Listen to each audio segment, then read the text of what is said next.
about 2 years ago, I was on Facebook Marketplace, or Facebook Marketplace was on me.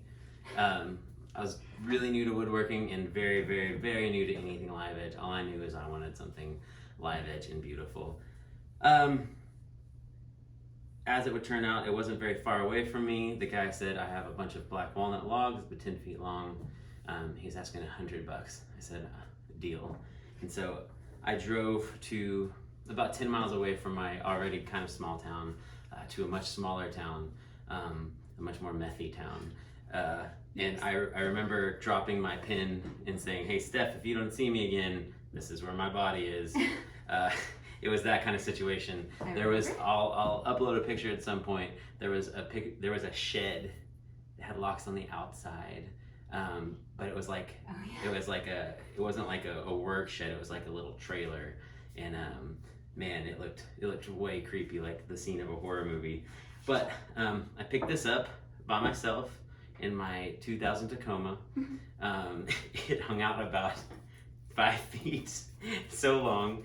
And it was wet, very, very, very wet. I think it was about 24-ish% when I got it.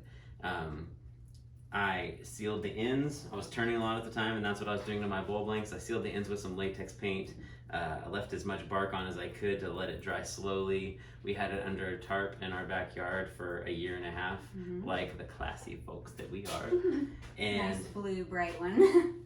However, considering that we had it on like some pallets in the backyard, it dried flatter than a lot of live edge material that I've bought.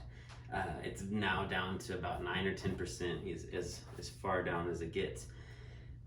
So we started flattening today, and we'll post the video. Yeah, it's a fun one. It had a cup on this side. It had a crown on this side and a little bit of a cup on the other side, but really not bad.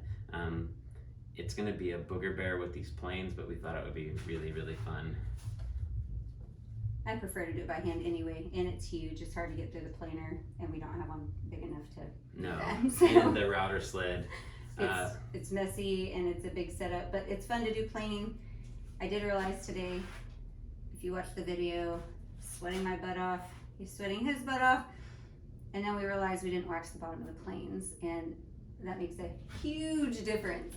A huge difference. The drag is almost nothing when you finally get it really cutting and you find your flat spot and you have the wax on there. It's like butter. I mean, you really just have to lean into it, and you can't push the plane as hard because it'll try to leave it tries to jump off. So it's really just, using your arms with a controlled slide, but letting that wax do its job.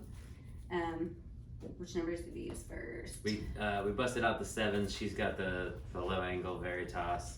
I've got this old Stanley Bailey, not sure what year, anything like that.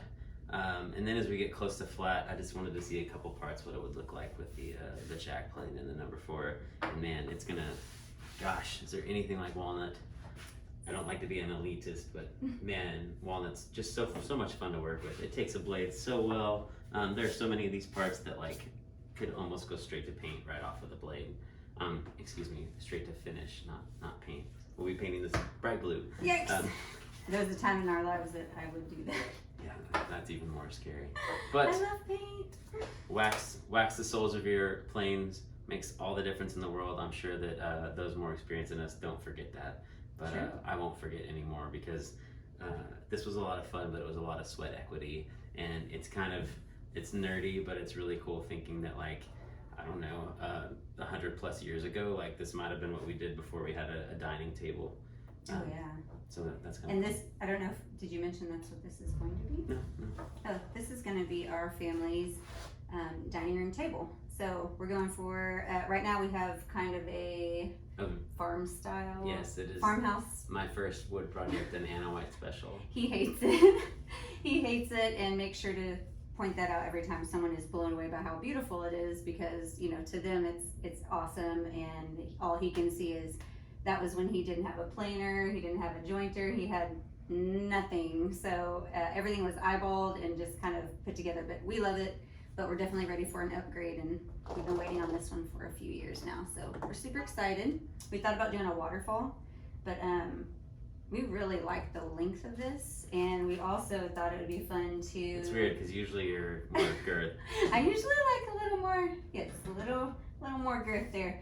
But we thought it would be really fun, and we'll see as we get further along with this, maybe doing a bench on one side for seating, and then we have some really cool cookies that are just half cookies that we thought it'd be really fun to get the kids out here and let them kind of help make their own chair. So these are super cool. What is this one? I don't remember. I never got an answer. It looks like oak, but I've never seen oak have this kind of I don't even know what you would call it. It looks like burl. Yeah. And it has this funky spalting, but those rays look a lot like oak. And these dried relatively flat too. I just thought that'd be super cool to have the kids help like hollow out and shape and maybe help build the legs. And Rafe has been welding lately, maybe putting some really cool matching legs on the table and the chairs that the kids help make. But we'll keep you guys posted on that. I think that's about it. My arms hurt. I'm ready to go shower. Yeah. Have a great night.